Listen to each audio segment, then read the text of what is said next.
Evening, folks. Welcome back to the channel. Hope the audio's okay. I'll check it in a minute here. I just have to get my screens. I need to get the chat rooms open. Was a little bit busy before I went live. Since there was still, I watched my last show back. I had a great time during it because I thought the audio was okay, but I was wrong. It happens.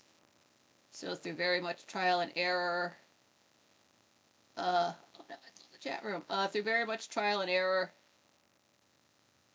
I believe it was Nightcock that said at one of my shows, if the chords are by other chords, then it will cause interference. It just doesn't seem to like that side of the room, even with. I mean, like the heat's been off all day. There's nothing running over there. But it didn't like it, so I can't fight with. I can't tell it to just begin to like it, so I just moved everything across the room. So I'm a little bit too close to the screen. But a silver lining, I finally have I can set the camera up right in front of me so it's not off to the side so I can fucking look forward to talk to people. Jeez. Fucking hell, I missed that. So it's just very odd to I know the lighting is weird. I can probably the only way I could tweak it really is if I were to, because everything's set on the table that I was first using for my live shows. Usually this sits on that, so that they've swapped. So the thing that the laptop set on, that's what the backdrop's sitting on, and vice versa. So it just means I have less room to move around in. But bright side, I've got the camera directly in front of me. And just let me get Twitch open as well, and then I can see everybody and start saying hello. Because at the end of the day, a bad video is more excusable than bad audio. Perfect example of that is, quite frankly, there's this fella, he's been on a few times, everybody likes him. Julio Anselmo. The first time he was on, like, he's got this great accent. And folks are like, dude, he sounds like Puss in Boots, like Antonio Banderas. But the thing is, he always has. It's like his camera's directly in front of him, but it seems like his monitor's on the ceiling. So he's always looking up like this. And somebody commented, like, 480p, so that made me crack up. But the thing is, his audio was crystal clear. And the flip side of that is, I won't say who, but they have they spend all of their time on their visuals, but they never watch their own show back, so they don't know that their audio is shit, and that's not excusable. So yeah, if this has the audio clear when I watch this back, I'll cry. But yeah, let me say hi to what's up, Patrick, and want to go to. Glad you made it. Patrick says, hi, Nikki and everyone. Hope you're well. Greetings from Britain. What to go to says, waiting for Nikki M. Carlin 2026. Says, and he says, good to see you and hear your voice. Yeah, it's good to be seen and heard. Let me. I got the TV right behind me now. This is going to be so attractive, but let me check my audio. I tested it out over here before. It was fine, but I had the microphone a bit to the side. So now that I've got it directly in front of myself, let's see if that made it worse. Oh, damn, looks like Swaley's gonna hit 1,000,000 subs. But today, he's at 9,099, or 999,989 subscribers. Oh yeah, he's gonna hit 1,000,000 subscribers today. Good for him. He's earned it. Oh, let me go to my own show. He's a Minecraft YouTuber. That's how I found out about biomes. Oh, plenty. Okay, huh? Let's see, YouTube.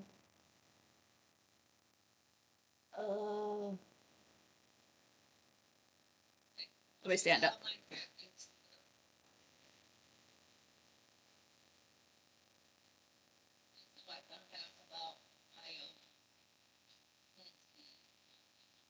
Well,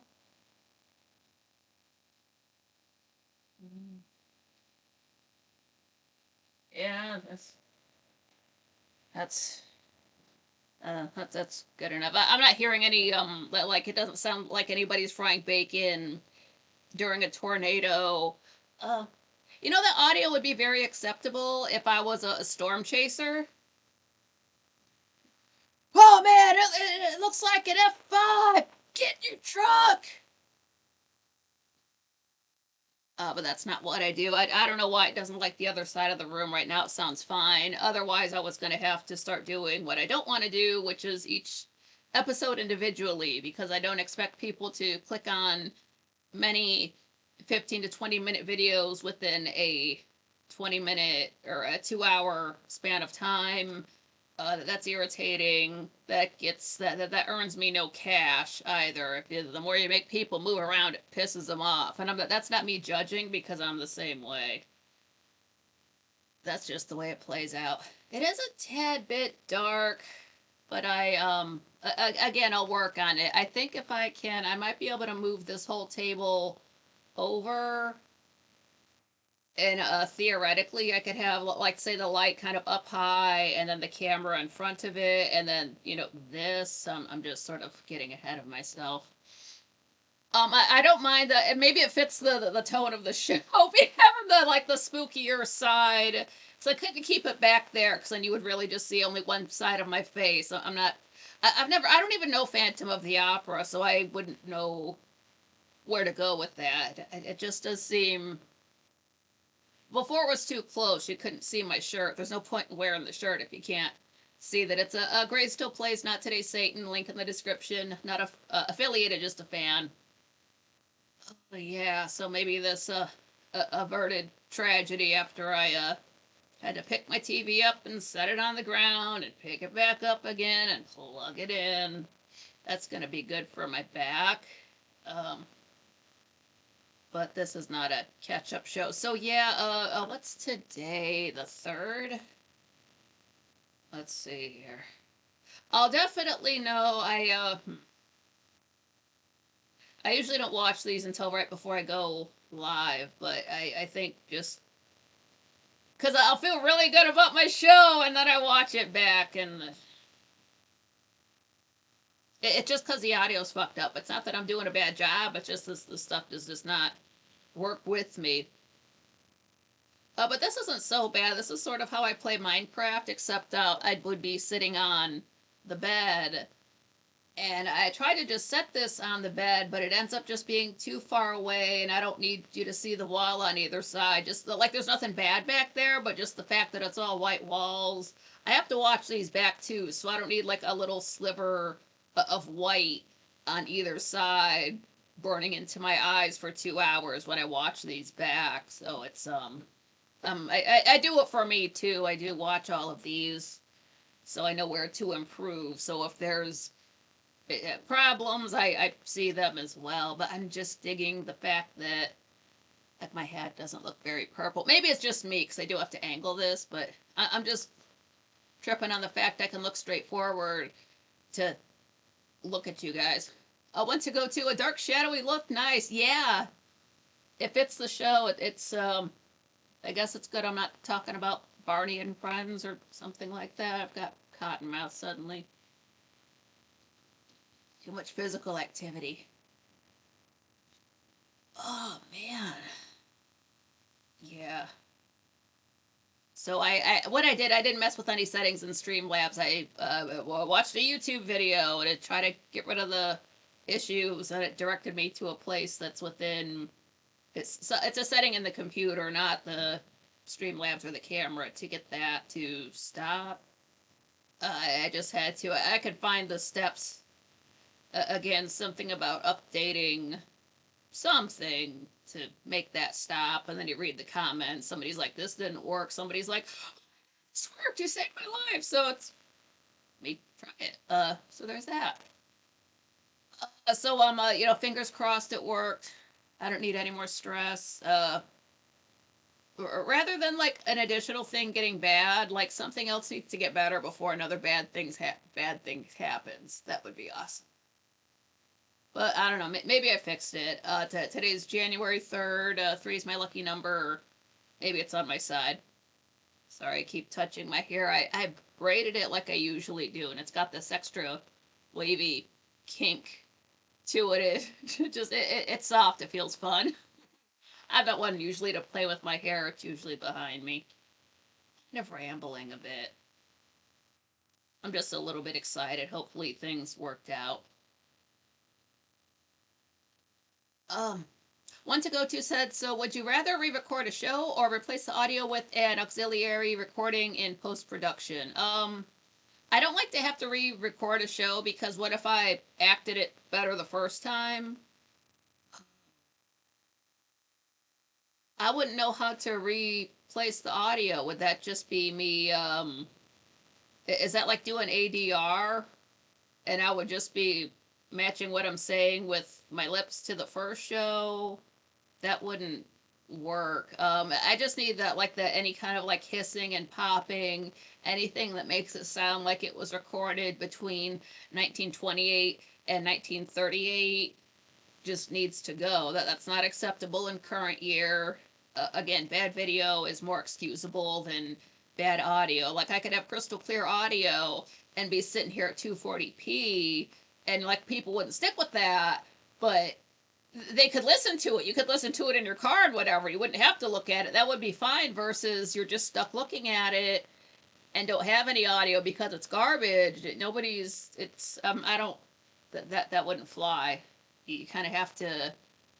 I'm not that animated to for folks to know what gestures mean what. I'm not that good of an actor. I'm not an actor at all. I do have to. I do hate to have to re-record a show because, like I did before, I had to completely redo. What was that episode? Like 122 through 126. Plus, it's the live element of it. People say stuff, and we have a good time when we're live, and it's spontaneous. And then you do the same episode again, and maybe those same people aren't there. Maybe the mood is just different, so you get different kinds of comments. So that gets lost out on, and I hate that part of it. I feel like I kind of feel like you guys are part of the show, and I hate to cut you out of it when I have to redo something. So that's no good for anyone. If you're rewatching these, it should be because you want to watch them, not because there's shitty audio in 2026 and I had to completely redo all of my work. Like, did you ever write a whole report in school, then it got fucked up or wet or you lost it and you had to write it all over again? It's like that. It's being graded. Somebody else is going to see this. Oh, one to go to. Okay. They say hair looks super fun. Yeah, thanks. It's doing what I can with it. And then they said the idea is to simultaneously record audio on a device, a phone, for example, using a higher quality. Okay, and then mix them together. Um, can that be done live? Because I realize that could be done if you're recording it and then editing it and uploading it, but everything I do is live, so it's not nothing is pre-recorded on the channel. Because those don't do as well. It's just because anything pre-recorded, it just does not do the numbers that live stuff does. Plus, I miss out on seeing you guys, and I like to be live. I would like to also do some Friday shows that are balcony chats where we can just kick it. A phone with a Bluetooth mic, for instance. Yeah, because I mean, like, I do have a phone. It won't be a phone after my birthday. I gotta get a Google phone number and change everything on it. Patrick asking, have I found another place to move yet? Hoping everything works out the best for you. Still trying to fight with exactly like why we can't stay when there's no like we don't have a crime going on here. We're not Breaking Bad here. We don't have like busted windows and like trash scattered about. But like nobody here is shooting their guns through the ceiling. My upstairs neighbors who had kids were shooting their guns down through the floor. Nothing happened to them, didn't lose their kids or nothing like that, but we're not hell raising Africans. But no, not yet. I do imagine if I find if a place is found, it will be in town somewhere. That's not till April though. I know time moves fast, but I've got to. I kind of want to get ahead with the reviews, so at least I have them written down. So if there is a lot of moving around, most of the work is done. Like doing the reviews is most of the work, and it would just be a matter of getting a setup that doesn't have a big bright background so I can watch it back. So these are even if the backgrounds change, I do want them to still. I still want to be able to go live once a week at the same time. So there's that muscle memory kicks in, and that's good for me too. It's good for everybody to have little routines, so that's just healthy.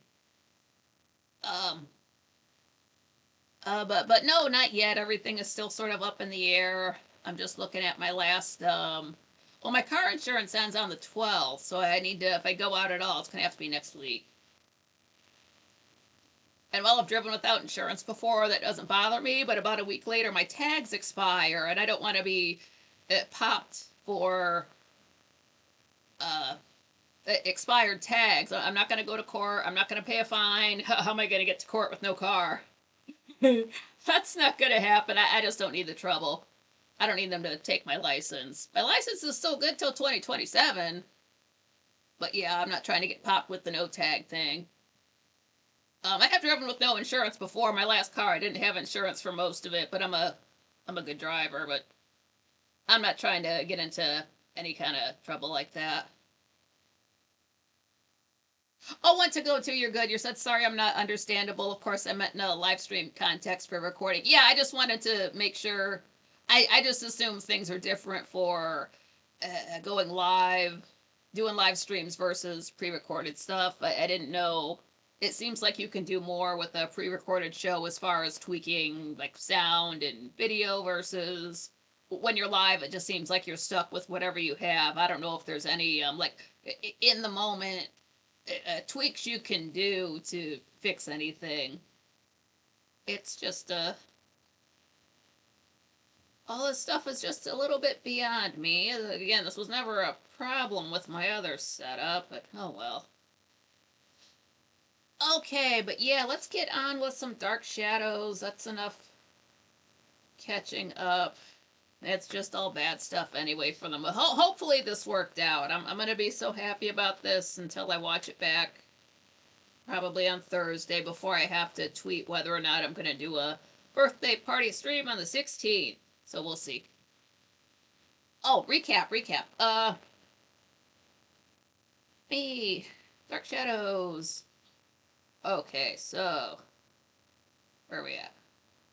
It doesn't feel like a Saturday, but then again, I don't know what day it is. That's great advice, one to go to. Thank you. So, yeah, recap. Yeah, the coroner said that Matthew Morgan died of a heart attack, but everybody kind of seems to think he died of fright. And then Sam found out that the new lady in town is actually Laura Collins, who is Roger's wife and David's mom. And then he goes home and proceeds to paint a portrait of some lady just standing in fire. Flames for the background, flames for the foreground. And he doesn't... It's not his style. Like, who painted this? And we have 1,112 episodes to go. Yes. Oh, Swaley's live right now. Okay, well, I guess I'll find out if it is subscriber thing. After this, that's okay. Cool. All right, it is a little bit darker. It's a little bit harder to see this. That's okay. I'll get it worked out. I got that white wall there, so I've got some dark stuff behind it. All right, so Dark Shadows, episode 134. This aired on December 29th, 1966. We're still in the 22nd day. It's actually nighttime. We're up in David's room. And he's calling for his mother. He's got the window open. Mother, mother. But then Liz walks in. She's wearing this dark knee-length dress. It's sleeveless. And then it's got this separate sheer fabric that ties up at the neck. Almost like maybe like a capelet. The earrings, it's a round stone. It's surrounded by diamonds.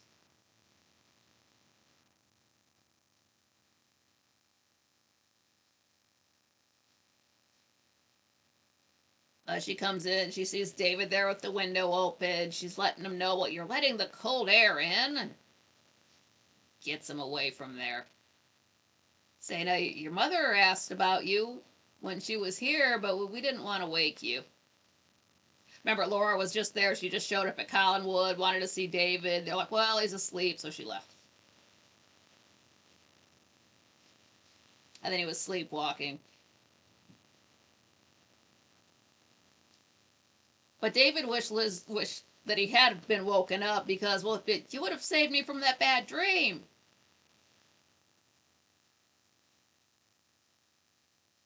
He's still close enough to the window. He looks out. He's like, see? There she is. Well, he thinks he sees her, but Liz, look, she can't see it. It's nighttime. You can't see anybody out there.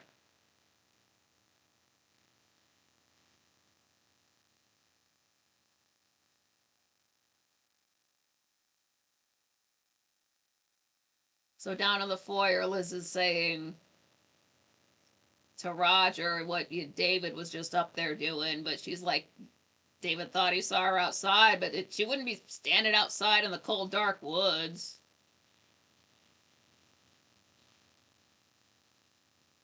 But then over in the living room, Roger had left a message for Laura to come to Collinwood tonight. Oh, David had come down with Liz. He's up. He can't sleep. So David's asking if his mom is going to live at Collinwood. Roger, well, we haven't discussed it. David's like, wow, just think. I'll have a mom and a dad just like everybody else. I want her room to be close to mine.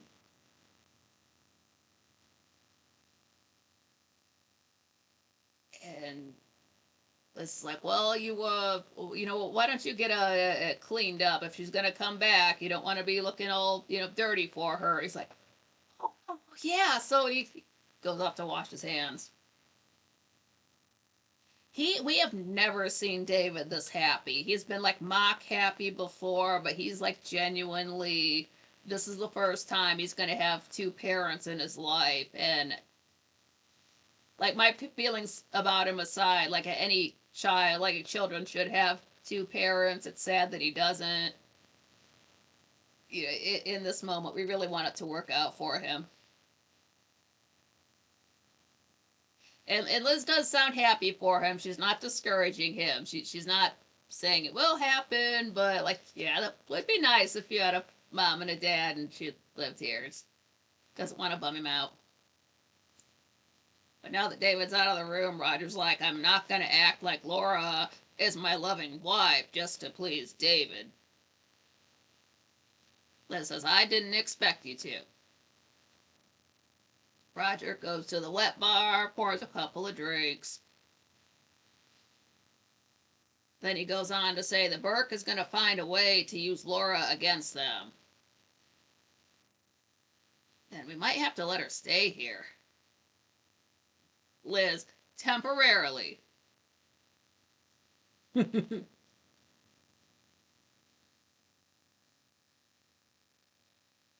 So David, we're up in his room now. He's changed his shirt. He's all dressed up now. He's got a tie on. He ties his own tie. This little 9-year-old kid knows how to tie a tie. How many children do you know? No, I don't know that.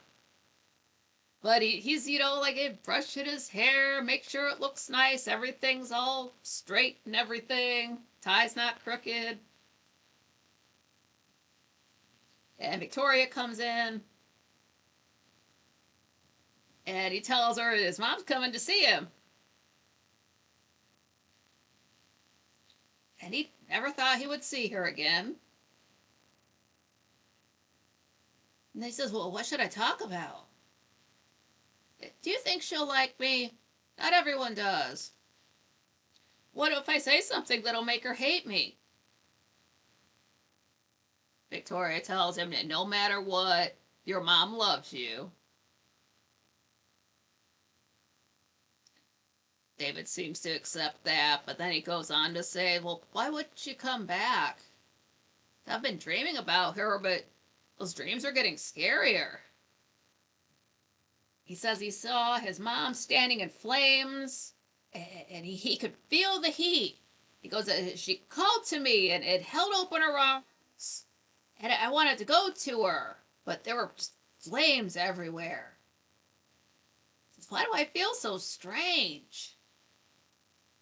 Victoria tells him that you're just anxious to see your mom. You've got stage fright. I felt that way before I came here. Stage fright. But David's afraid something will happen, and he just won't understand what. He does seem to be confused about his feelings. I know I did say it was night because I wrote night. Did it become daytime and I didn't write it down? I don't know. I don't usually screw that up too badly. Maybe it is daytime. I don't think they're going to go outside. It kind of doesn't matter. I'm just wondering why would she come over in the middle of the night? But it must be the next day. Okay, my bad if I wrote that down wrong.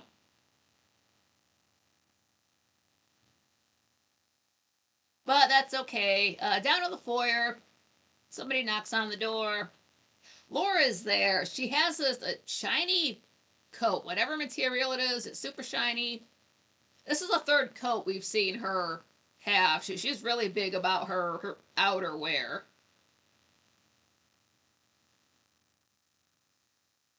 So Roger lets her in. Can I take your coat? And she's got this dress on. It's the sheer fabric. It's not like you can see through it, but you can just see it. It's got these just wispy, like see-through layers to it. Very light looking, very kind of shapeless. It's not flattering to the figure, but it's just this wispy, multicolored pattern. And one long strand of pearls. Not when Liz wears it, it's kind of up by the neck. This kind of like dips down a little bit, comes back around. But it's just not like a flapper, but shorter than that. One long strand of pearls. And Roger mentions how it's cold out there, and Laura says the cold doesn't bother her. She was born in Collinsport. But how did David act when you said I'd be here? And Roger tells her, well, he's been having dreams about you. He has a hard time distinguishing between reality and imagination. So Laura says some people have the exact same problem. Bruh, I know that's right. It's always tense between them. You can almost see them gritting their teeth, just like, have to be nice to you. Come in. Let me take your coat. Not quite like that, but there's just you can sense the bitterness between them. But Roger continues. He says that Liz has taken on the mother role to David, and just be patient with her. Like she's growing attached. Don't try to snatch him up too quickly. Then he says, Burke Devlin's back in Collinsport. He'll want you to testify if there's another trial. Or it says, I don't want to be involved. Roger says, a trial would be cause for you to be viewed as an unfit mother. Laura says, I know. I'll deal with it in my way. And just then Victoria comes downstairs, so they get to meet for the first time. And Victoria tells her, yeah, David's even changed his shirt and washed his hands. So Roger tells her to bring him down. So she back up the stairs. Laura, oh, nice girl.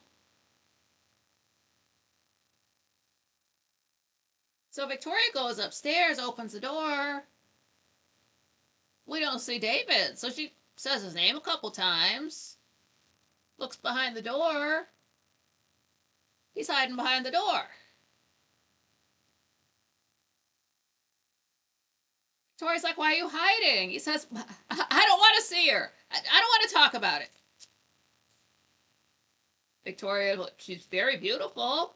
I liked her. She was happy to hear you got cleaned up for her. And well, if you don't go down, she'll come up.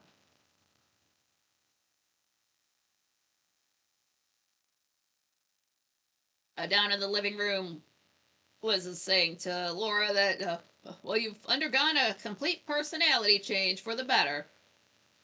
And I tried to fill the gap you left for David. And Laura says, the only thing I want from life is to be David's mother. Roger pours himself a drink. And he's saying that he's gotten used to David being around, but if it's best that he leaves, then he's for it. So over in the foyer, there's David and Victoria at the top of the stairs, and he's not going downstairs right away. He's nervous now. It's like, well, will you stand next to me? Will you hold my hand? And Victoria's, yeah, sure. So hold hands, go down the stairs together. And over in the living room, Liz is saying everything depends on how Laura and David's relationship develops. And Laura says she only wants the opportunity to prove herself. So David and Victoria walk into the room. They're just standing in the entrance. They don't walk all the way in. You can tell Victoria's almost the one leading him in. And I'm like, well, there's your mother. You go to her. But we see it from David's point of view, and we just see these like flames around her head, around her face. And so he looks away, like he looks back at the camera, and he looks back, and he still sees the flames. Like, well, go to your mother. He's like, no. Turns around, runs back upstairs. Everybody knows, well, that was awkward. Victoria's like, well, he's been kind of nervous. Let me check on him. So David's up in his room, we see, and he hides when Victoria comes in. Victoria's like, doesn't say this, but, WTF, what was that about? You wanted to meet your mom 5 minutes ago. David says, that's not my mother. And we see the living room for the credits. Awkward.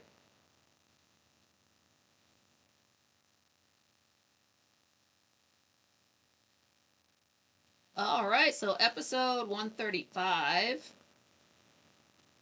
aired on December 30th, 1966. Great lighting for this. They're holding the chalkboard up in such a way where like half of it is cast in shadow. And usually when they're like, dark shadows, episode this, air date, the date, BTR date, they say it.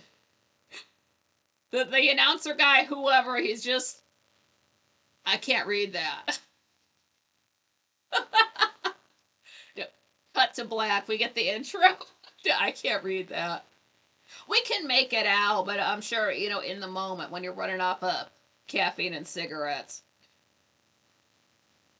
that's a DVD only thing.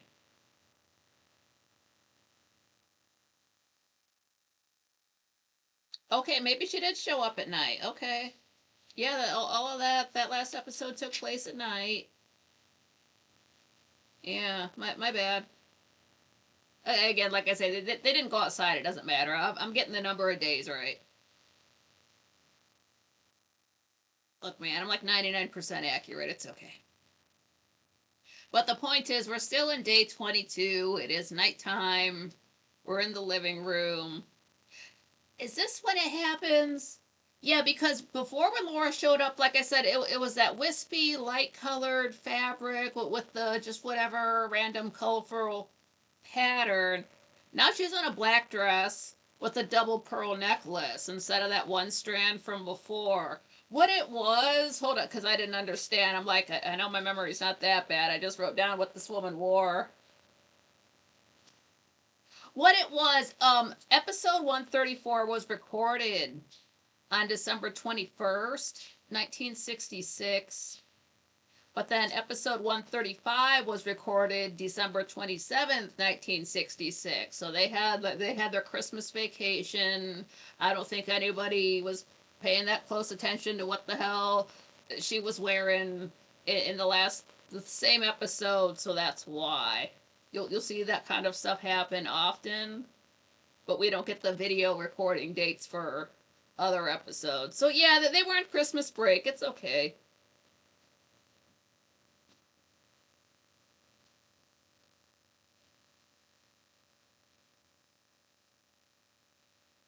But this starts with it. They reshot the end of the last episode with Victoria going up into David's room and him saying, "That's not my mom." When it continues on, Victoria's saying, "Well, your uncle, or your dad and your Aunt Elizabeth wouldn't have let a stranger in the house." It's like, you're just trying to hurt her feelings. You didn't even talk to her. And he didn't. But David's afraid of his mom. He thinks that something terrible will happen. And he insists. I will not go downstairs. I'm not going down there. I don't want to see her. It's Victoria, all right, all right.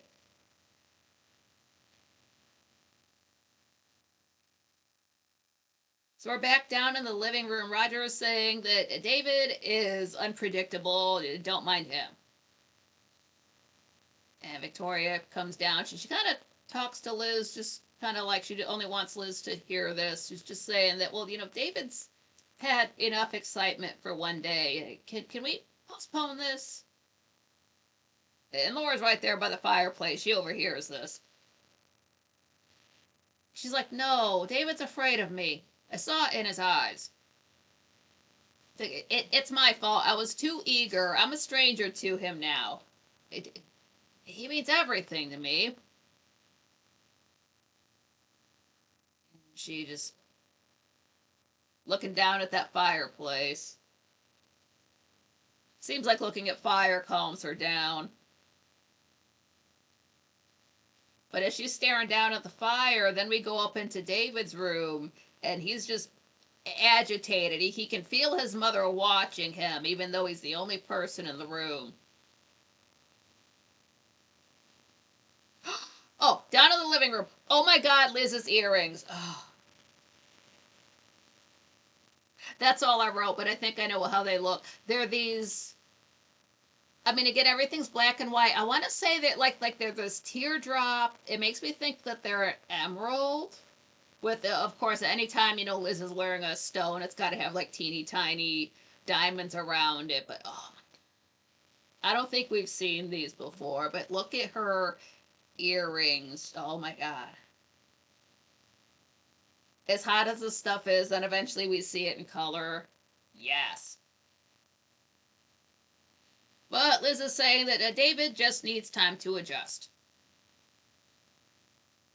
Now, this surprised me. Roger says, well, we'd like you to stay at Collinwood. And Laura's kind of surprised by this too. She's well, I'm used to living alone. And Roger's like, well, if you have any privacy concerns, you can stay at Matthew's old cottage. Laura's like, yeah, I remember it. Oh, that'd be fine.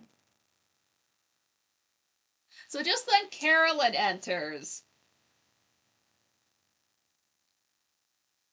And you can, like, when you haven't seen someone in forever and you recognize them, it's like that. So she does remember her Aunt Laura. And she says that, do you remember me? I'm Aunt Laura.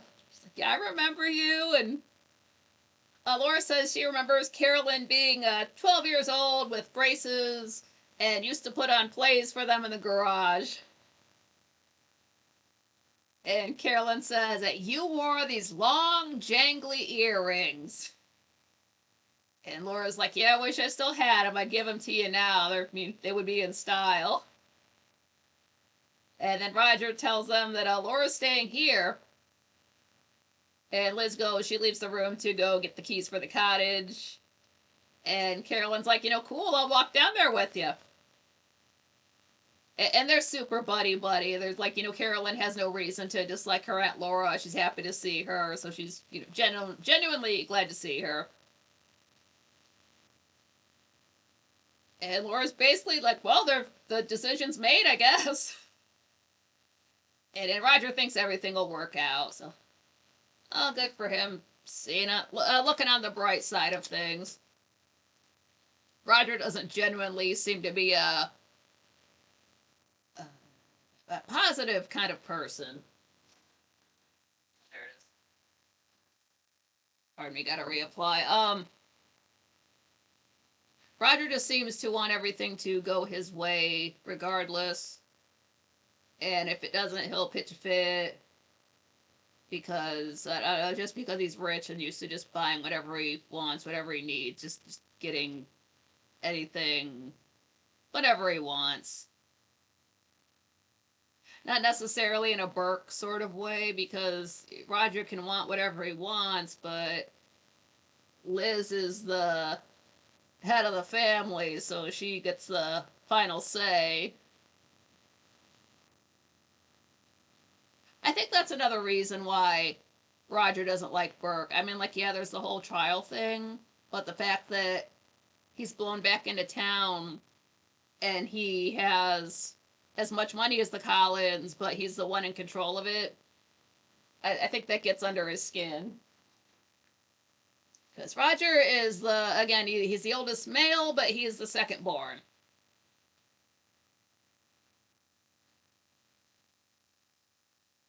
So now we're up in David's room, and he just wants Laura to go away.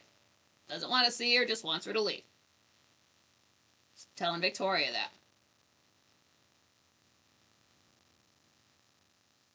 And then down in the living room, Liz is saying that, well, if you like the cottage, Mrs. Johnson will clean it up tomorrow morning, and you can move in tomorrow afternoon. Laura, cool, she'll check it out, and she'll call in the morning. So Laura and Carolyn, they've got the keys, so they take off. And Liz and Roger are impressed by Laura. But Liz is worried about David, so she wants to go up and check on him. And this is when Victoria's come downstairs now, and she's saying to Roger that David says Laura is not his mom. Roger says, don't tell Liz he said that. So up in David's bedroom, he's crying, like tears. He's just that upset. He's like, you can tell that he's just frightened that she's in the house. That's the sense I get from him. But he doesn't know what's wrong. He tells his Aunt Elizabeth that. He's like, I don't know why I'm so scared, but I am. He's just very confused about his own feelings. So Liz tells him, well, Laura's gone, but she's going to be staying over at the cottage. And David's still upset by his own feelings. He's saying he gets this funny, scary feeling whenever he's around his mom. So Liz is just, well, even grown-ups panic in big moments. David says, maybe there's no reason for me to be scared, but I am.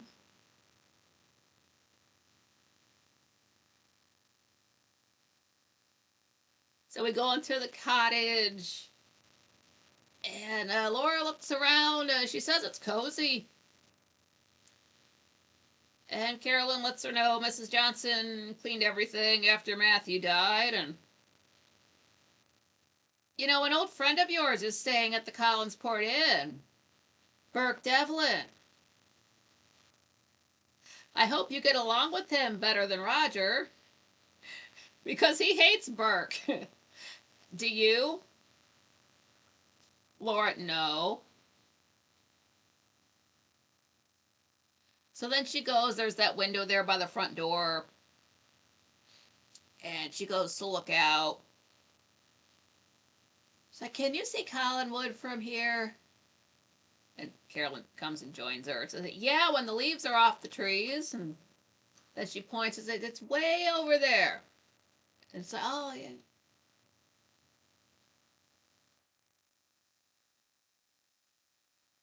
And Laura asks which one's David's room. And it's, oh, it's the second from the left. So now we're back in David's room. And Liz asks if David wants to talk. And David says, no, I'm not scared anymore. He says, you know, she's prettier than most moms.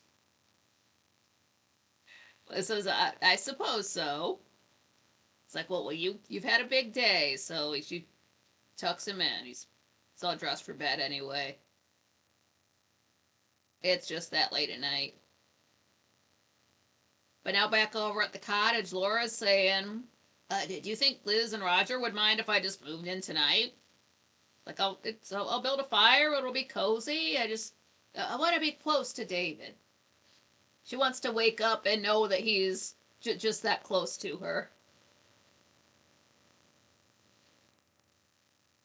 Carolyn says, well, what about your things? Or, oh, I'll have them sent over in the morning. It's okay. I'm used to living alone. I feel like I'm at home here. Carolyn tells her, well, I've got to go into town tonight. I can pick up your bags and bring them on over. I was like, oh, would you really just, call up and have them bring my bags down? To be honest, I never unpacked. Carolyn seems to think that's a little bit weird, but she doesn't say anything about it. Oh, up in David's room, he hears his mother calling to him in his sleep, like he's tossing and turning, like he's having a nightmare.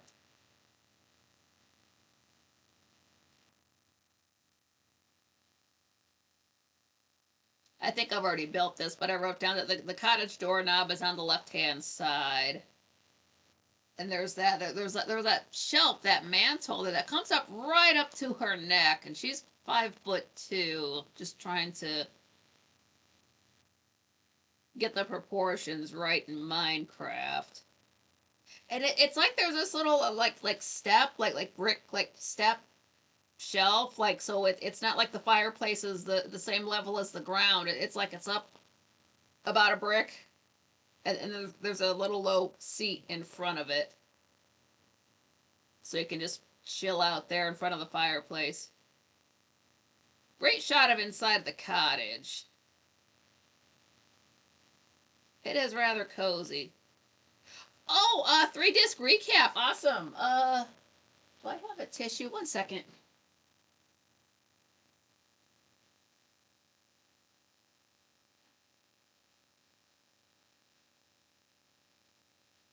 Oh, nose is a little bit drippy. Oh, man.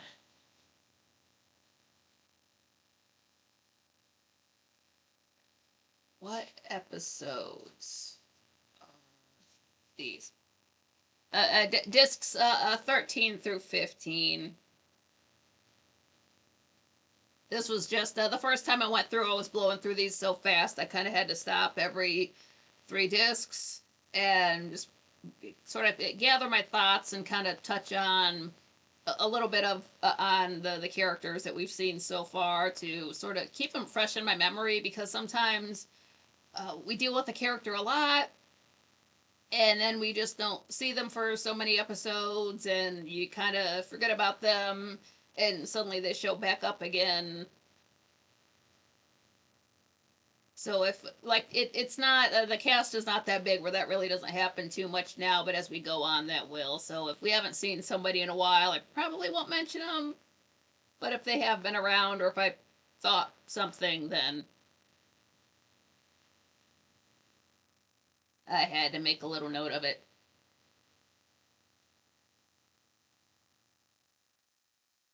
But I figured that Maggie has got to be in her early 20s. And she does want to get with Joe, and all she really does is worry about her father, who is Sam, is always stressed out. And Joe is completely over Carolyn.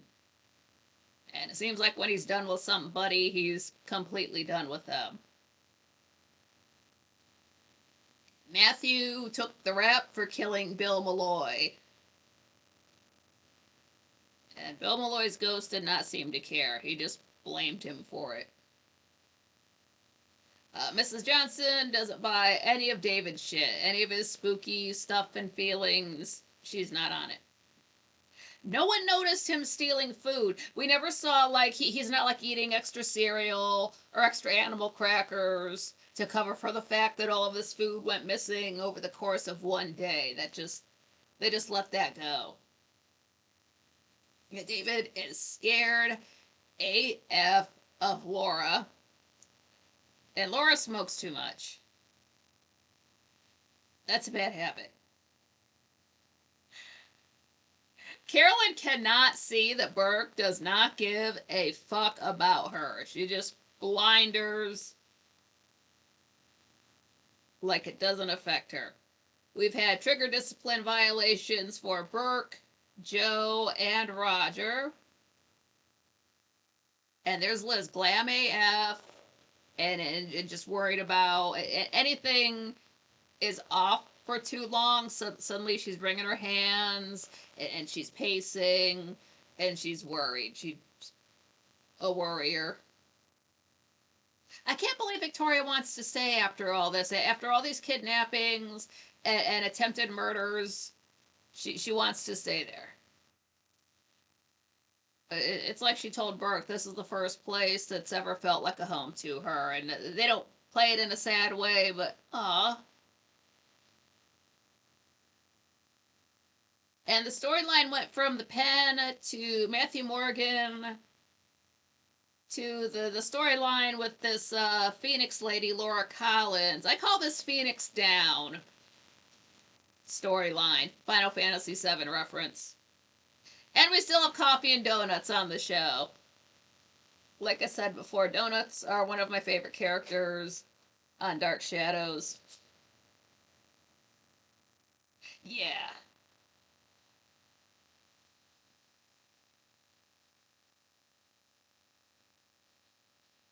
Fan on?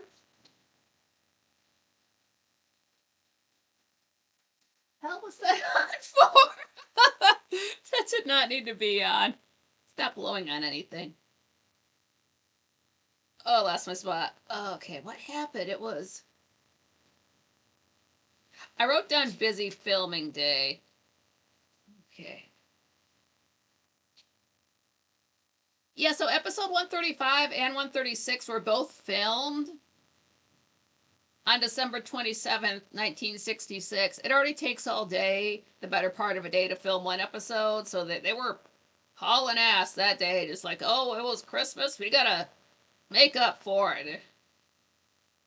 It's gonna be New Year, let's double time it. But yeah, episode 136 aired on January 2nd, 1967. It's 1967. We are on disc 16. It's a brand new year. But we are still in day 22. It is nighttime. We're in the foyer in Collinwood. You know, knock on the door. Roger opens it.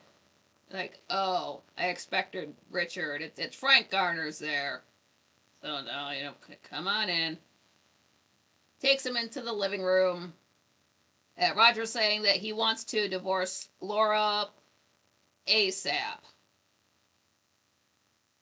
And Frank Garner's like, well, I know a divorce lawyer who's, you know, would be better at this. And Roger tells him that Laura wants David. Then he says, would you like to see Victoria? So he heads over into the foyer, you know, hollers up for Vicky. She comes downstairs. And, you know, Victoria's happy to see him. Like, oh, hey, and you know, what's... Do you want some coffee? So Victoria and Frank both go into the exit through the kitchen door.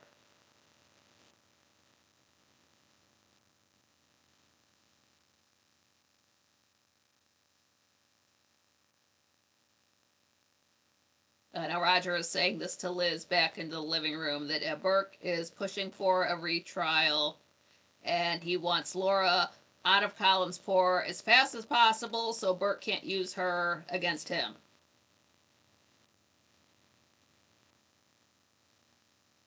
Then over in the kitchen, Frank is saying that they are opening a branch for the law office there in Collinsport, so he's going to be moving into town, you know, from Bangor. He asks, well, what are you going to do when David's gone? Will you stay here after, you know, David goes? Laura wants him. And Victoria doesn't want to leave. David needs someone who wants and loves him, and Roger can't be that.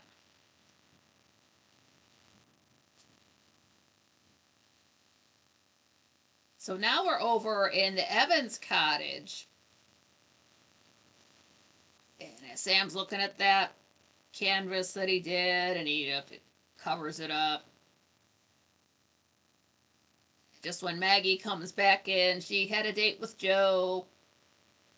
She's wearing a skirt, a button-down shirt. She's got her hair down. It kind of, you know, curls up at the end.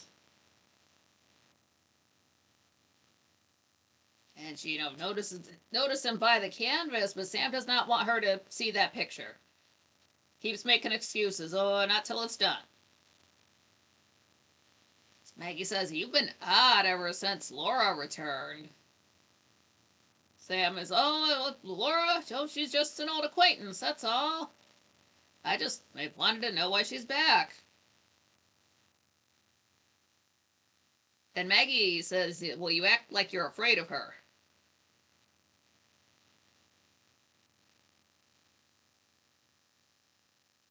Oh, did both the Garners show up? My bad.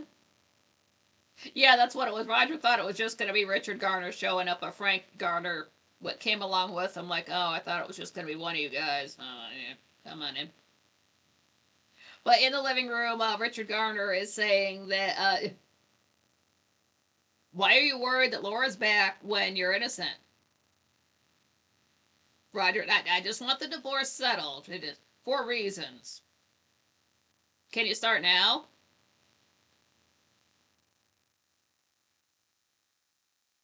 So over in the foyer, Richard's in there. Frank Garner's come out. And Richard tells him that you will be representing Roger in his divorce. In or for. But Roger says that Laura is going to be staying at the cottage. So I guess if they want to serve her with papers, they don't have to go very far. But in the living room, Victoria is saying that Frank said, I'll be out of a job since Laura wants David.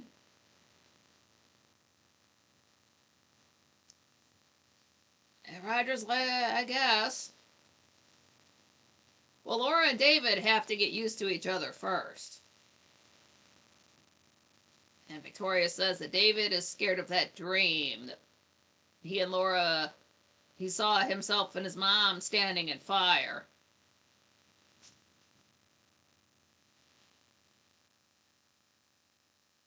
Now we're back in the Evans cottage, and Sam just sees fire. Just every time he looks at that picture, he just he's flames, and he's pacing back and forth.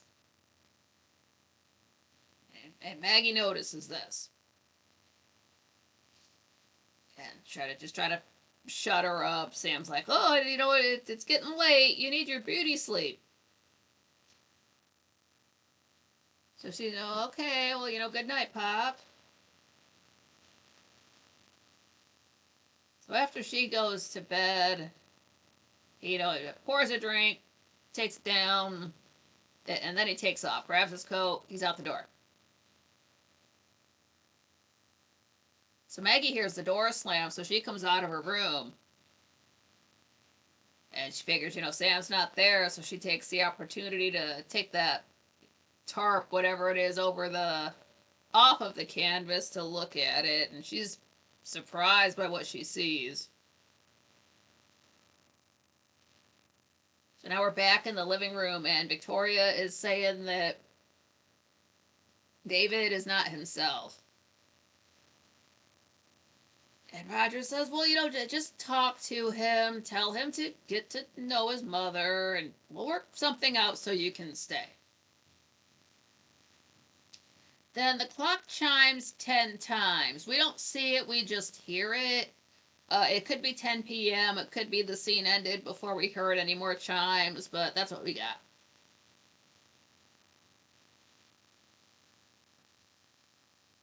Cut back to the Evans cottage. Maggie is still standing there basically in the dark looking at this picture.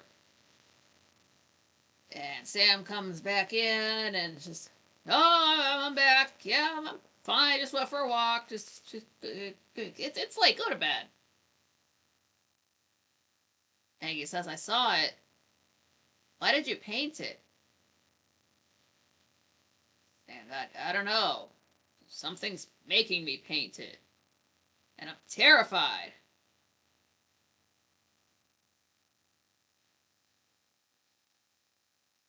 And then we see the Evans cottage for the credits. This might be one time where they don't hold on the picture to show us it during the credits. It might be off to the side where you can just see the edge of it. You can't see what it is. They showed it to us once before. Maybe they're just not trying to browbeat us with it.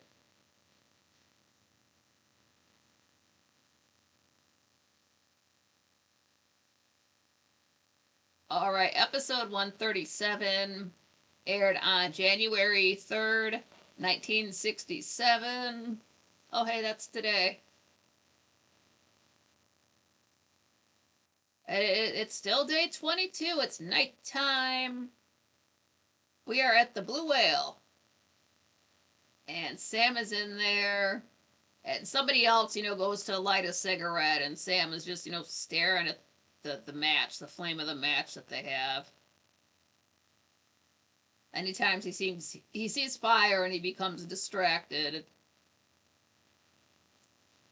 So the sheriff comes in and asks, have you seen Roger Collins? Sam didn't know. The sheriff takes off, so Sam makes a beeline for the phone, calls Roger, saying, hey, the sheriff asked about you. I gotta show you something. Roger never wants to hear it when it comes to Sam. He says that you might understand things better if you weren't drunk all of the time.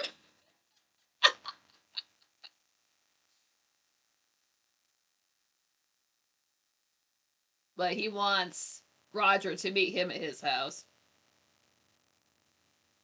Over in the foyer, Carolyn's come in. She's saying that she's going to pick up Laura's bags. There's a mirror on the right side of the doors. We usually don't see that wall over there. Before there was some kind of emblem or crest on the wall. You know, it's got like two swords going through. They're like they're fake swords going through something in the middle. And now there's a mirror up there. We usually don't see that wall. But Carolyn thought that Laura would be staying. You know, like, oh, drop the pen. That's one.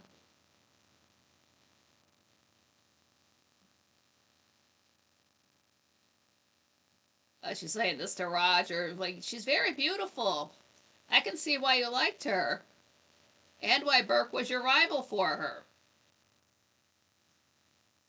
Roger says Burke's everyone's rival for any woman. And remember I told you about this sometimes when Carolyn's around a guy she has a thing for, or if that guy sort of comes up in conversation. Nobody else in the scene sees this, but we see this. That's when she licks her top lip. She says, that comment was for me, wasn't it? Roger tells her, I can't think of a worse person for you to go around with. So Carolyn asks, do you think he still likes her? Roger, I don't know. I don't care. Grabs his hat, says he's going into Collinsport.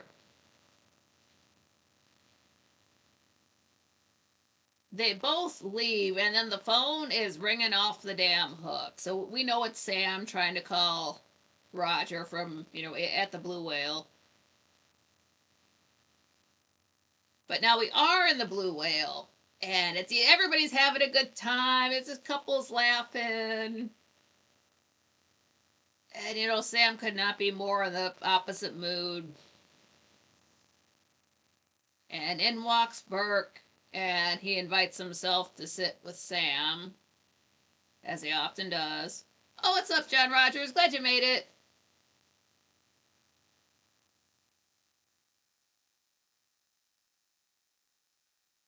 So Burke says, you know I mean what I say.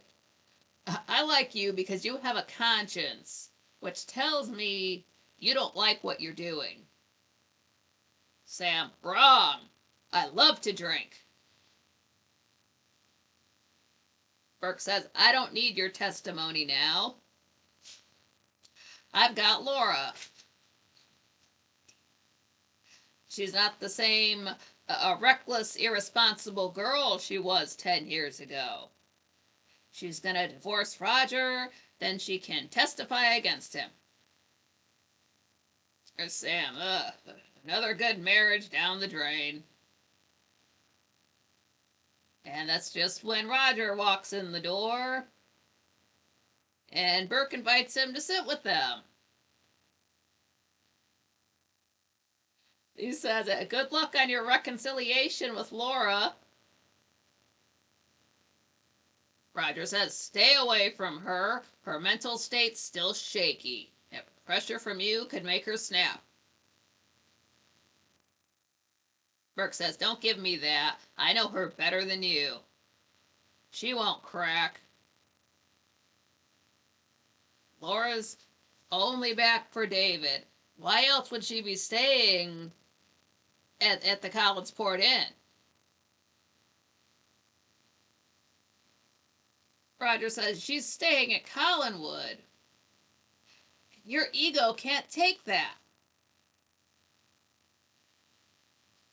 So now the door opens up again. Here's Carolyn. Roger, Carolyn, come on over. Tell Burke why you're in town. Carolyn ordered to pick up Aunt Laura's bag because she's staying at Collinwood. And she's already checked out of the hotel. Roger is so smug. But he made his point, so Roger leaves.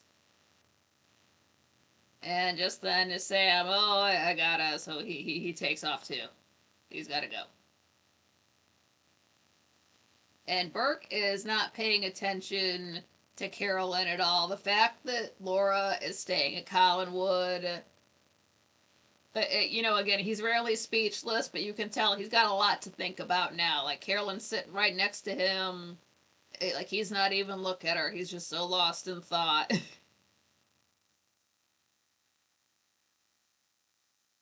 So now we're in the Collinsport Inn at the phone booth. The sheriff asks about the report from Phoenix, and he's still looking for Roger. So now we are at the Evans cottage, and Roger's saying that Laura doesn't want to get involved with anything.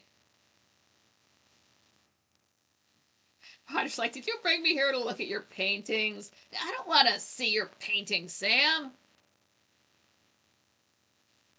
Sam tells him I have no control over what I painted. It's not even in my style. Roger says, were you drinking? Sam, oh, I had a few. I worked on a sober, too. So now we see the portrait. It has some more definition to it. There are these, like, rather than it just all be like flames in the background and the foreground a bit, it's like she's got, like, these wings, like bird wings, Pegasus wings. And like there's still flames, but now there's been wings added to it. Sam is showing it to him like, what does it mean? Roger calls him a drunken fool, and he's seen enough. He's out the door. That's it. So Rogers, when he's gone, Sam just can't stand the sight of it. He picks up a knife. He's gonna slash the canvas, but he can't do it. Oh, what's up, Mark Swan? Glad you made it. Good to see you. Smash that like button right meow.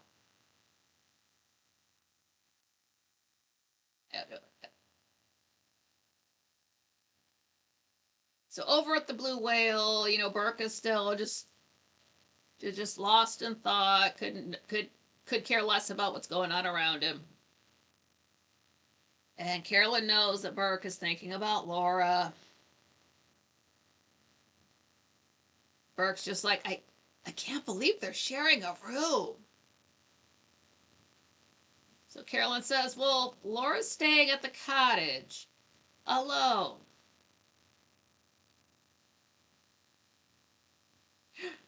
Swanee says, no, don't tell me what to do. Exactly.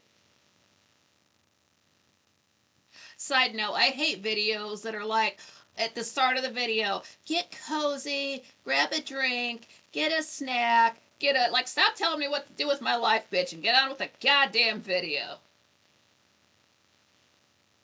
Like, if you tell me one more thing to do, it's usually women who do that, but do this, do that, blah, blah, blah. If you hit 10 seconds and you have not gotten on with this fucking story, I swear to God, just...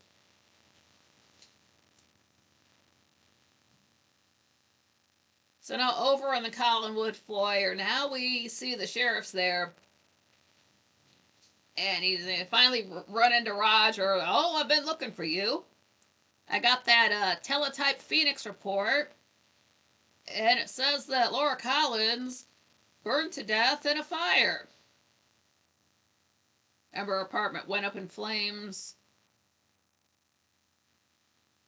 And we see the Blue Whale for the credits. Swanee says, oh, I'm cozy, I might be drunk, but still don't tell me what to do. Yeah, even that. It's like, look, man, if I want to hang upside down like a bat to watch this, I will. Telling me to get all these snacks and whatnot. Are you buying these snacks? Gonna have a friggin' pizza delivered?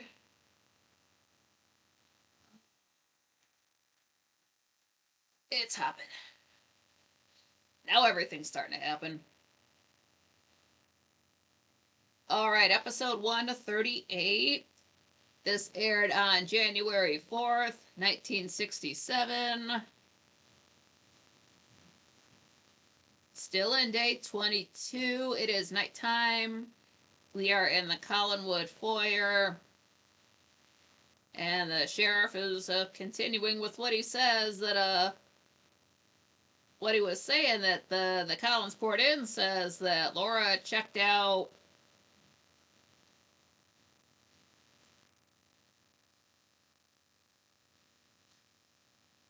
or not checked out, but Laura checked in 3 days ago, same as when that fire was. Roger says, well, the report's wrong. The sheriff says, well, the Phoenix police say it's Laura Collins. Her building burnt. There was a body that was just burned beyond recognition. And I've got questions. And they exit. Yep, here we go. Lots of shots of fireplaces.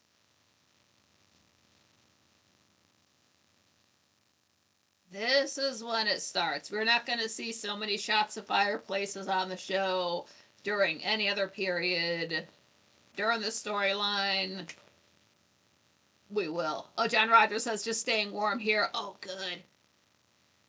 Swanee said, am I missing out on snacks? I just want cake. Me too. I wanted to get pecan pie for my birthday, but I cannot afford it. I'd rather get Polish donuts, which won't last as long, but they only sell them once a year. So, priorities, plus it's probably $1 or so cheaper. So now we're in the cottage. Laura's sitting there staring at the fire.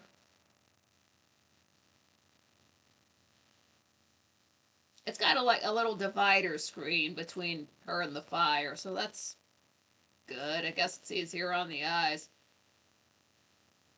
But Roger brought the sheriff there. He's asking her if she still lives in Phoenix. And Laura says yes. She left about 8 or 9 days ago by train to St. Louis, then to Boston, and then she took a bus to Collinsport. Swanee says pecan pie is trash. Green apple pie is where it's at. Ooh, that would be good. What do they usually use for apple pie? Like red apples? I like green apples. Swanee says, I'm staying warm. Also, Jameson Black Barrel will keep you plenty warm. Nice, nice. Certainly gets the heat going. It's between like 75 and 70. It hasn't been this cold in here for a show yet. But the sheriff is saying that a fire burnt up your building, and your body was found. There was a lamp on the mantle now. That's different. I don't know how to replicate that in Minecraft. There aren't exactly... There's lanterns, but not lamps. But the sheriff is saying, the Phoenix wondered who's staying in your apartment because that body was unrecognizable. I know Laura doesn't know, so the sheriff takes off. And Laura's saying that she hadn't planned to take David back to Phoenix. She was just going to find another place for them to live.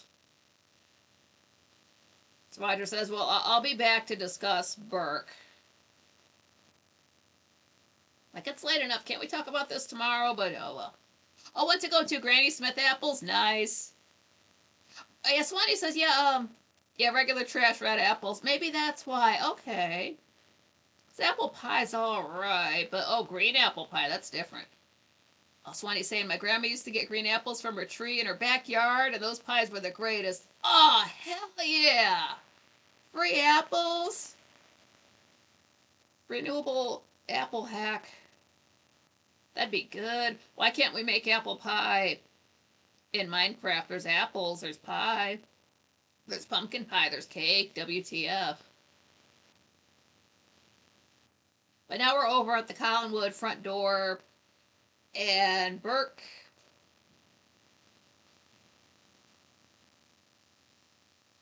is carrying Laura's bag for Carolyn.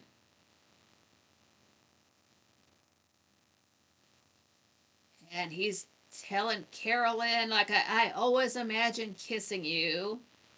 So they kiss a few times. Carolyn invites him in. You know, coats on the table and no hooking in Collinwood. We've never seen Burke be so affectionate, almost boyfriend and girlfriend ish towards Carolyn. I wonder why. Now, in the living room, Burke is saying, well, it's warmer next to you. And more kissing over by the fire. And then he says, oh, I can't imagine you going back out into the cold tonight. Tell you what, I'll take that bag over to Laura.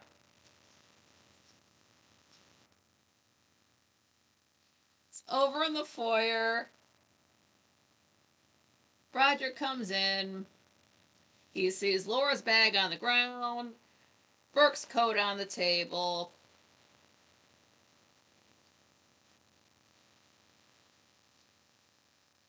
Now we're back in the living room, and Burke's holding Carolyn's hand, like, oh, I'd hate to see you get calluses on those delicate, beautiful hands, whatever, however he's sweet talking her right now that she's eaten up. And seeing Laura, that's just business. So Carolyn says, you can't fool me. Burke says, yes, I can. Just then Roger comes in and he sees Burke, he says, you're not welcome in Collinwood. Show him out. So they, Carolyn and Burke head into the foyer, and Burke promises Carolyn an evening to remember one day. Carolyn says, well, you're very determined to deliver that bag. He really is trying to play it off like, oh, I'm just going to run over there real quick, but we don't, nobody believes that. In the cottage, we can see camera left of the window. I guess you could put a door there. There isn't one. And then there's some small trees to the right of the door. Maybe about a step or two out of the door. Just some little dinky, I don't know, like 9 or 10 foot tall little trees. But Burke shows up. Laura opens the door and he tells her, well, Carolyn had your bag, so I brought it for her. Do you know I'm rich as fuck now? Laura, I've heard. Hey, baby, I made stacks. Swanee says, wait a minute, should I know what Dark Shadows is? I wonder what it's like to just jump into these or find them by accident. Like, what the hell is she talking about? Why are there numbers? Who are these people? Let's see. It's not something that's really known about. You really don't go out into the world and see people talking about it unless you're on Tumblr. Uh, hmm. It's something your parents or your grandparents might have watched when it aired in the mid 60s, early 70s. It's a soap opera, and spooky stuff happens. And to be honest, it was on for about a year, and they were going to get canceled. So they made a few cast changes, and then it ran for another 4 years, and it's a cultural phenomenon, and they're having a 60-year anniversary convention thing in California at the end of July this year. So it's kind of a big deal. If you get into any kind of like a vampire, witch, werewolf, spooky type of stuff, some of those things originated from that. Not like there weren't, vampires and stuff before that, but it's a soap opera that's quite camp, talking about spooky stuff in the middle of the afternoon, and a lot of teenagers and young folks got into. Swanee, yeah, totally found this by accident. Yeah, I've never met that guy before. I've only known him for about 11 years. So now we're back in Collinwood in the foyer. Carolyn tells Roger that Burke took Laura's bag to her. Roger says, I wish you hadn't have done that. Good night. Thanks for making things worse for me. Go to bed. So Roger walks into the living room. He's got his rifles up on the wall. They're to the right of the window. So where the piano's not there, so he can just walk right up, and instead of having them in the gun rack in the back, he's got them there up in the front room. And he's got to put his hand on one. So over in the cottage, Laura is saying, I want David as much as you want my testimony. If Roger thinks I'll help you, then I won't get David. Burke's just kind of just staring at her, just kind of taking in the side of her. I always wondered what I'd say to you when I saw you again. And he says, you owe me the years I lost and the love I never got. And then he kisses her. But she's not into it. Then the door opens. Trigger discipline. Roger with the shotgun. Finger on the trigger. He's got it aimed right at Burke. And we see the cottage fireplace for the credits. What is this? There's this little cubby shaped thing to the side of the fireplace with chopped up logs, split logs that are already in there. Is that a thing? To warm them up before you throw them on the fire? I don't know. It's there. That's what it's used for. That's what I built. So I love you too, Swanee. I says I'll stop trolling you off to smoke crack or play with my real doll or something. Yeah. Get that. Get to humping that thing for the OnlyFans content.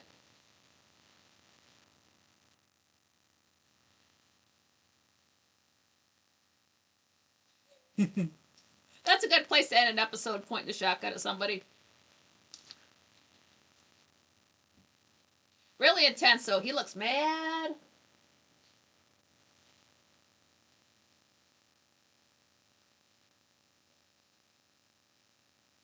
So now we're on episode 139. This aired on January 5th, 1967.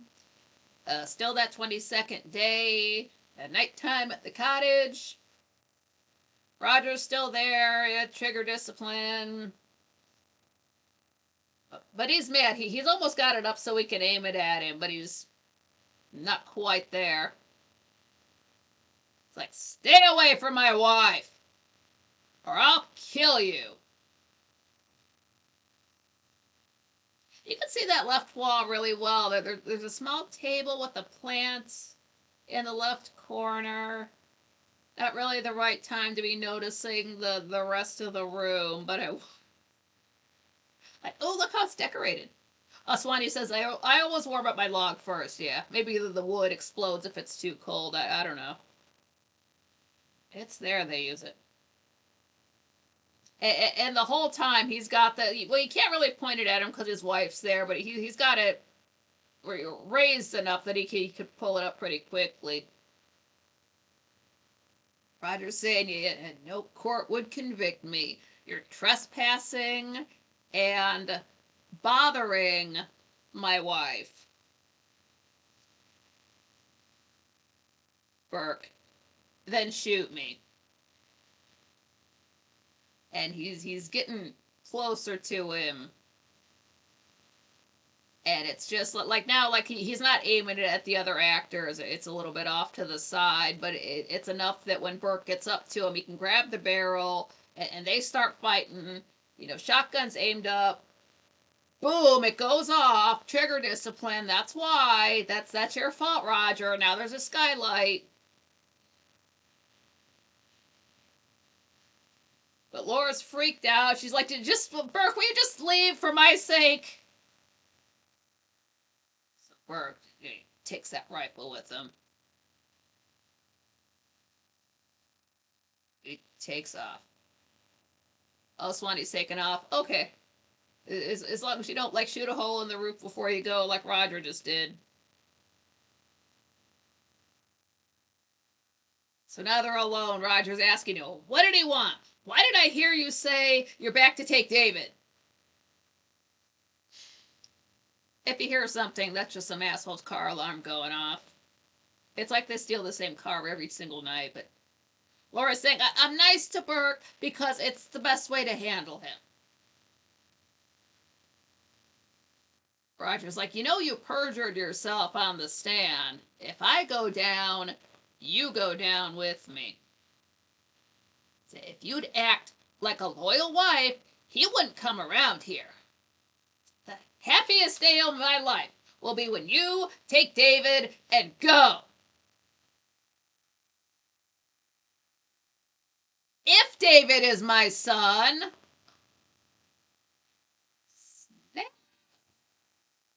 Damn.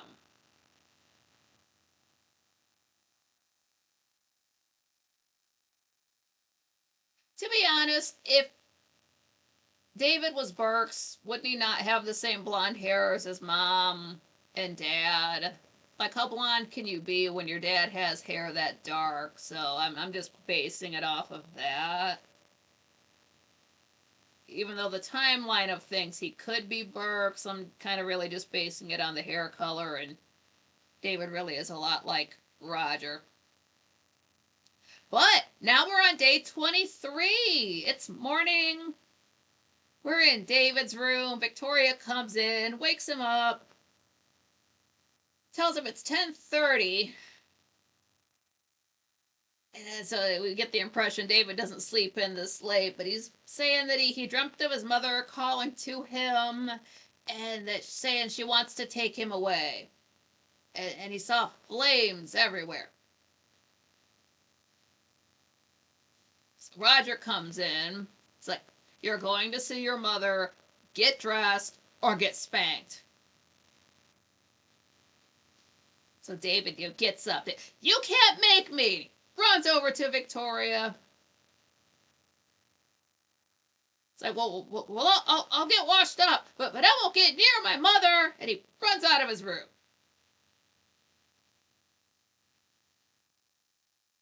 Roger just never knows what to do with his own son, but Victoria's just, kids at the foundling home were like that. They wanted love, but they didn't know how to handle it when they got it.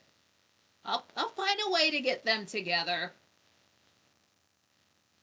Were the cops here last night? Hey, Roger, just the cops displaying their usual level of incompetence. The Phoenix cops found a burnt body, and they thought it was Laura. Their cops are as bad as ours.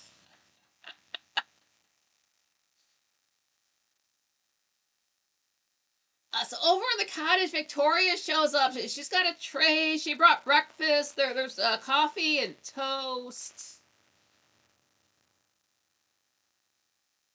And Laura's saying that Mrs. Johnson had been there to clean up, and she'll be back later on.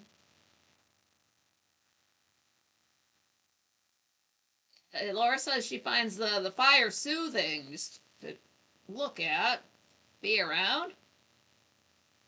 And Victoria's saying, well, she's sure that David will want to see Laura after he gets over his stage fright. And he used to talk about her all the time. So Laura says, tell me about him. Victoria's like, well, his favorite color's blue. If it was up to him, he'd have hot dogs and hamburgers for breakfast every day. A few other little things. And Laura says, I sound a bit odd, but can you get me a lock of David's hair? She's like, I got this, she's wearing this locket around her neck on a chain. She's saying that she has some of his baby hair in that locket. And back when she was in the sanatorium, that was her only contact with reality. That she had a son waiting for her to come back. That's kind of sad.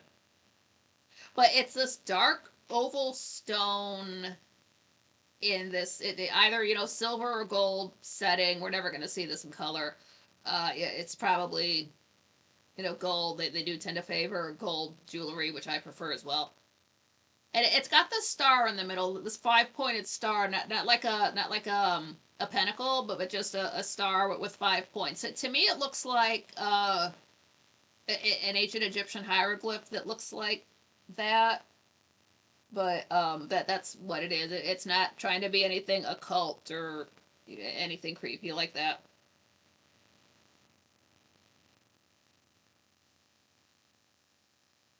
And the fact that she brought up the sanatorium, she's like, oh, that doesn't embarrass you for me to bring that up, does it? And Victoria's like, no, I'm not embarrassed to talk about it. But I'm thinking, but this isn't Tumblr. You don't just talk about all of your mental issues before anything else has been spoken.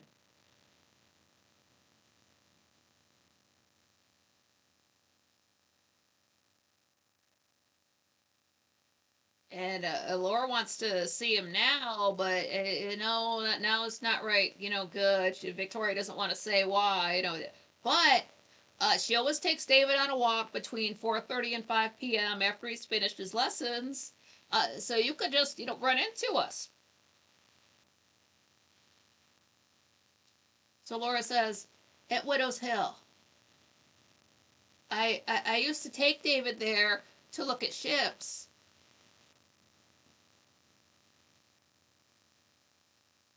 Sometimes I wonder about the continuity because we know that they told us Laura never went to Collinwood, but then she gets in there.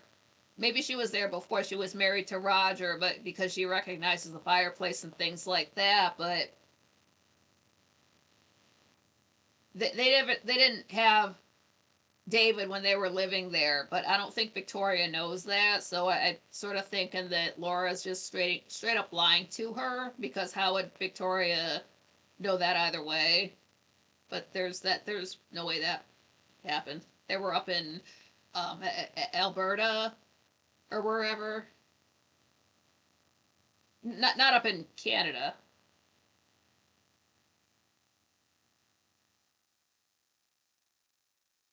Yeah, that's why I say Victoria doesn't know Laura left Collins for it. I guess question mark.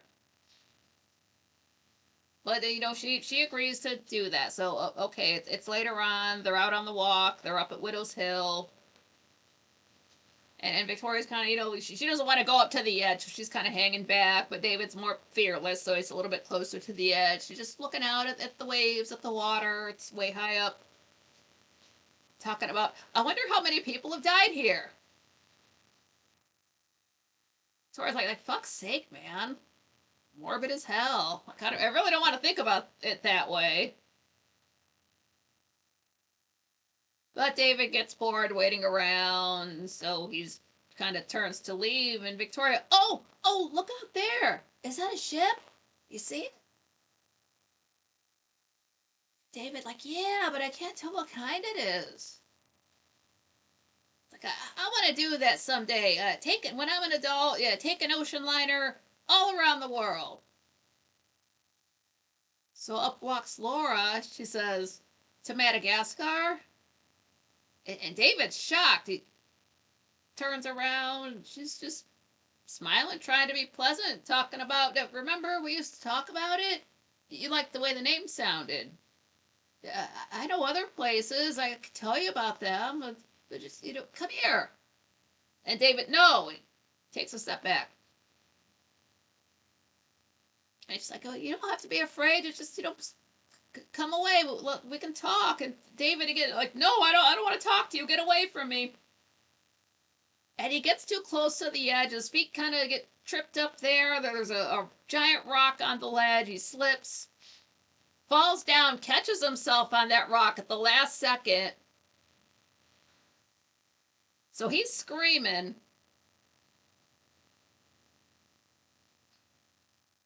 And then we see Widow's Hill for the credits. See, the episode ended with somebody pointing a gun at, or started with a Roger pointing a gun at Burke. Now we got this kid hanging off of Widow's Hill, yelling for his life. Hang on just a second.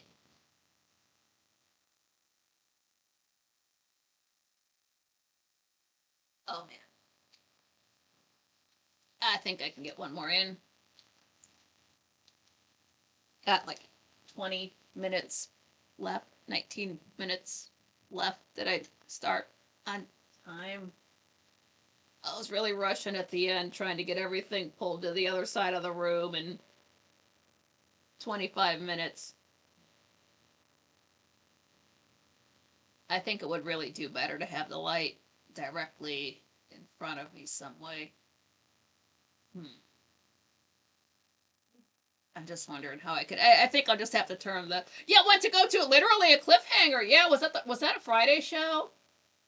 I don't think so. Wait, was it? That'd be terrible. Don't keep people scared like that all weekend. It wasn't. It wasn't. Okay, like there's a show on the very next day. Okay, yeah. You can't do that to people on a Friday. Yeah, I think this little boy's gonna die when I tune in Monday. Can't wait. What? That's not cool. I don't think you're allowed to have children die in such a way on television. At least not back then. But I don't know that, so it's scary. Maybe they will. Is this how David goes? Oh. Oh, that's not right. Oh, that's not right. What I told you guys was right, but I think I.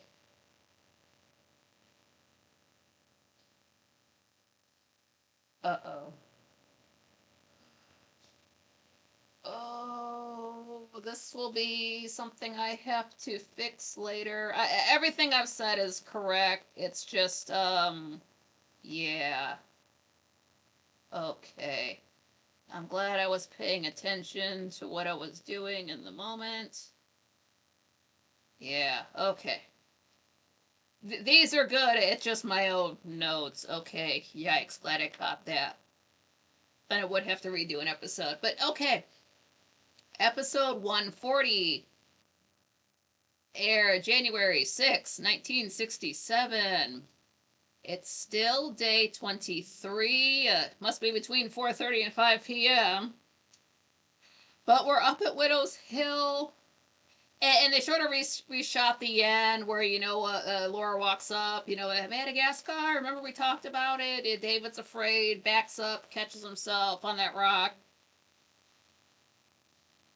And I think what it was, everybody was just kind of shocked for a second, but after the initial shock wears off, Victoria's right there, pulling him up.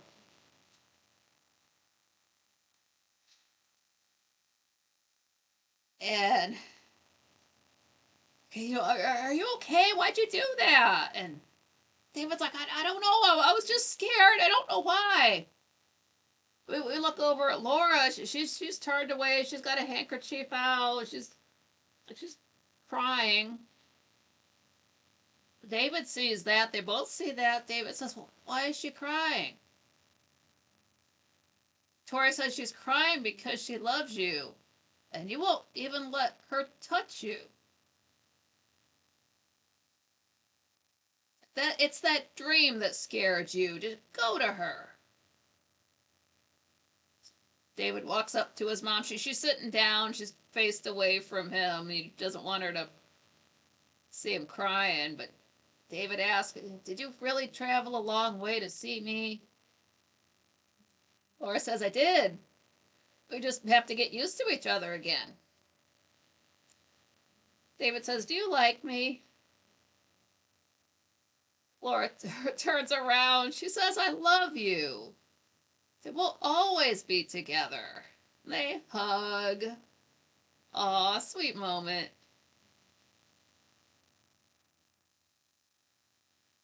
Oh, right now we're in Collinwood. Liz is in this dark colored dress with the white collar. Like it's like this, folded forward, and that part's white.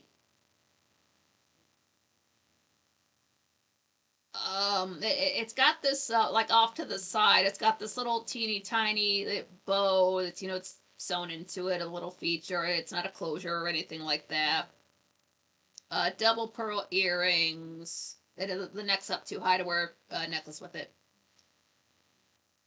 And Roger walks in and she offers him the newspaper.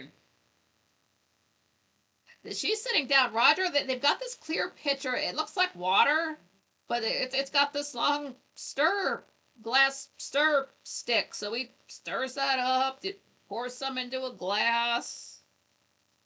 What's that meant to be? Are you guys drinking gin and tonic? Like, it doesn't look bubbly.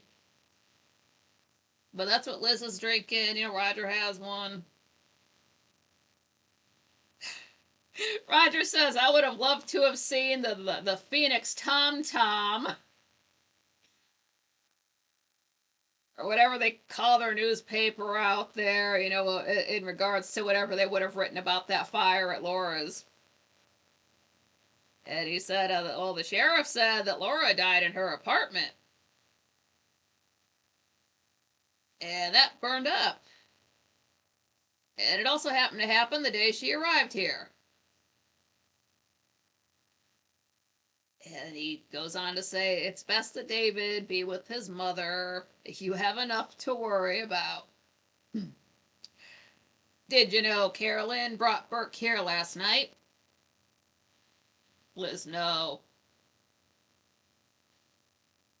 Roger says Burke used Carolyn to get to Laura. Caught him breathing down her neck last night. Told him to fuck off. So just then, Victoria, Laura, and David come back from the walk, and David wants to show Laura his room before dinner.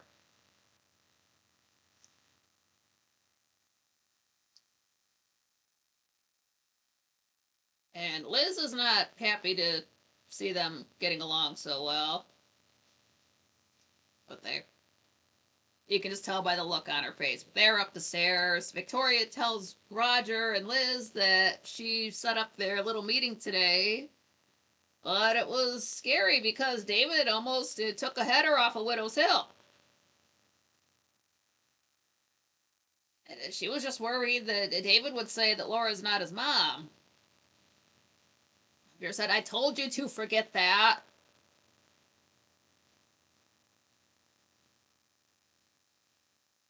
Now we're in the Collinwood kitchen. They're sitting at the table, but it's got this dinner cloth on it. Kind of, it looks nice. Like I'm sure they're just doing it because Laura's there, but we haven't seen that before. And David's finishing up his ice cream, asking if there's more, and no. Everybody else is drinking coffee. It's Liz is there, Roger, and Laura, as well as David. And that's when Roger and Liz both noticed that Laura didn't eat anything. Roger says, remind me to give Mrs. Johnson an updated cookbook.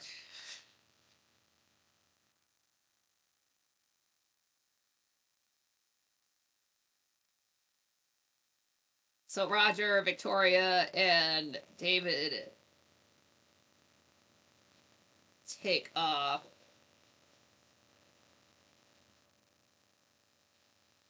Or I'm sorry, just oh yeah, Victoria was there too. My bad. So, but yeah, Roger, Victoria, and David, they're done eating. They take off.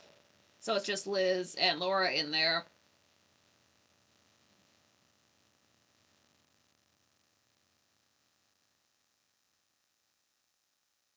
We can see the wall of the right wall of the picture behind the door. I wonder what we don't really see the camera angle like this, and this is why, because when they open the door to exit, we can see there's usually a painting on the wall when they go to exit the kitchen, but we can see past that to where they didn't make a wall for the show, so we're just seeing like the set wall.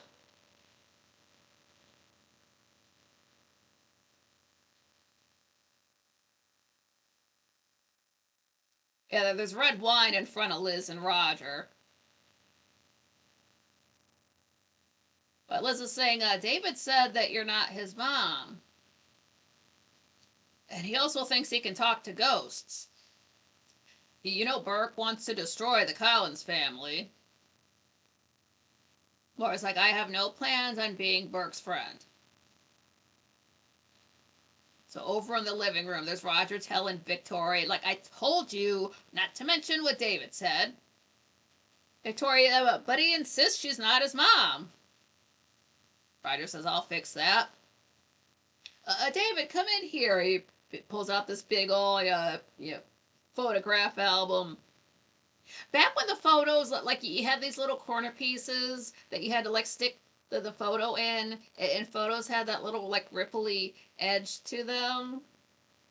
And so he's going through the pictures book, like, oh, here's one of your, see? That's your mom, right? He's like, yeah, I recognize her. He's like, well, it's, over 10 years old, but it's from over 10 years ago, but yeah, I remember. It's like, see? Points out a few other pictures, and David's like, yeah, that's my mom. Spider's like, tell me you don't doubt that Laura's your mom. David's like, she is. She's my mom. And just then Laura enters, and she sees that David's looking at pictures by the fireplace. So she goes over there and joins him. Cute little family moment. Over on the foyer, now Roger's happy. He's so pleased they're getting along. Like, just showing him a few pictures means they're going to be buddy-buddy, and she's going to take him out of Collinsport. So he thinks he's done his job. And Victoria understands how David feels. Just with the uncertainty. But back in the living room, Laura's saying that Phoenix is never cold and damp like Collinsport. You can smell flowers and cinnamon. There's palm trees that are perfect for a phoenix. David's never heard of that bird. Over on the floor, Victoria is eavesdropping. So back in the living room, Laura's saying, oh, there's only one phoenix alive at a time. It's red, head and body, sea blue eyes, and iridescent wings. David wants to see one. So Laura continues, like, it doesn't get old, and one day it feels death coming, so after a long flight, it gathers all the sweet-smelling spices into a nest in the tallest palm tree. Then in the morning, it starts to smolder, and the bird fans the flames, and then it's burnt to ashes. But then it's reborn to live another 100 years in paradise. Just then a huge gust of wind blows open the front doors, so it blows open the doors of the living room, and there's Victoria just caught. And of course they notice her standing there. Busted. And we see the living room for the credits. Oh, I think I might have fixed that in subsequent. Okay, maybe I caught myself. Yeah, again, I didn't say anything wrong. I just wrote down the wrong day at one point. But I guess I caught myself and fixed it. Cool. All right. That's a good place to end up, especially since I got 6 minutes left. Oh, man. I really hope the audio stayed with me. I don't want to have to keep repeating the same episodes at you guys. Even though, I mean, they're good episodes, but how many different ways can I talk about the same thing? Right now David's getting along with his mom after a scary episode, so things are looking good as far as Roger's concerned. He's scared off Burke, and his wife and his son are getting along, which to him means they're gonna GTFO, and he's never gonna have that responsibility ever again. Because if there's one thing Roger hates more than anything, it's having to do things for other people. He really is quite selfish. Ugh. And if you want to watch Dark Shadows yourself, I have the link in the show and the link of the. I don't know how to talk now. I'm a YouTuber. A link for Dark Shadows on Tubi is in the description for the channel and for the show. It is also on Internet Archive. Internet Archive won't tell you the episodes that they didn't film, so once you get to episode 109, it's not going to sync up with, say, the Dark Shadows wiki, but you don't have that problem with Tubi. Once you go to, seems that the audio remains stable. Yeah, there's literally nothing plugged in. Like it's not as close to the TV. The heater's over there. I mean, there's a plug so I can plug in the cooling fan, but that's farther away than the TV was. Like the lamp is farther away than it usually is for this one episode. I mean, the camera needs to be by the laptop just because it's also a microphone. Oh, I will find out. I'll find out on Thursday, and then that's when I usually put out a tweet and a post on YouTube saying what's going to be coming up, at least on what's going to be coming up, Friday and Saturday. If there is, I usually don't do much on Friday, but I do want to go live on January 16th because that will be the like a balcony chat birthday party. I did one last year for my birthday, but it was a Saturday, and I'm always live on Saturdays, so I didn't have a choice. But it was great too. I've never had a birthday party where that many people showed up. I've never had a birthday party as an adult. Who does that? That's weird. So it was great to see everybody then. I kind of want to just do the same thing and just kick it and chill on the 16th with you guys, since my birthday this year is on a Sunday. I'm usually off on Sundays anyway, like that. Just so we can get that fun in, that time in. It's just different from any other kind of a balcony chat type of show. It's good to see everybody. And ideally, I would like to do more often do some Friday shows that are not reviews, so we can just hang out on the balcony and shoot the breeze about anything. Just to see you guys more often. You guys make all of the bullshit that I have to deal with worth it. One to go to says, although the noise floor is slightly increasing, but not quite annoying. See, I don't even know what that is. I'll have to, again, when I listen to it back, and again, I do want to try a different setup as far as the lighting goes, because I do feel like just, I keep wanting to look over here where there's no camera, because that's what I'm used to, and that's really only bad because the light's on the opposite side, and I'm not trying to be spooky with you guys and show you my profile. That doesn't do any good. But yeah, smash the like button on the way out. That helps out the channel. It helps out the show. Thank you guys for likes and subscribes and views and comments in the chat room and being Franklies and based and sexy and all of that good stuff. I mentioned it before, but this is the storyline before we get into the big changes that kept the show on the air for 4 more years. So I'm getting really excited to be able to talk about the episodes I want to talk about the most, because that's when I started watching the show too, with episode 210, like a lot of people. That's okay. It's good to watch the first episodes though, or you would have never seen the pill scene. That's why I had to watch it. I had to watch it for the pill scene. That and one other actor. It's totally worth it. And it is kind of night and day with some of the relationships. The way people get along now will not be the way they get along, say, in 100 episodes. So it's interesting to see that dynamic in play. But I love you guys. Thank you guys for showing up and giving me a platform where I can see everybody at least once a week. Thanks for sticking with me through the technical difficulties. And yeah, we'll just keep plugging away. If the technology sticks with me, great. If not, that's just more stress I don't need.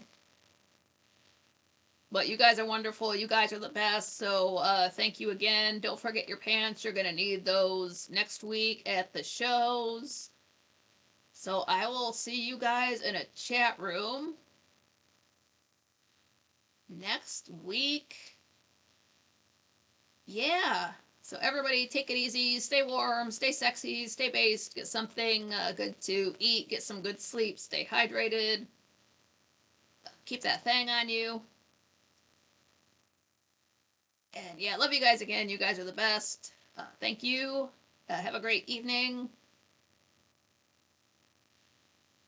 And until next time.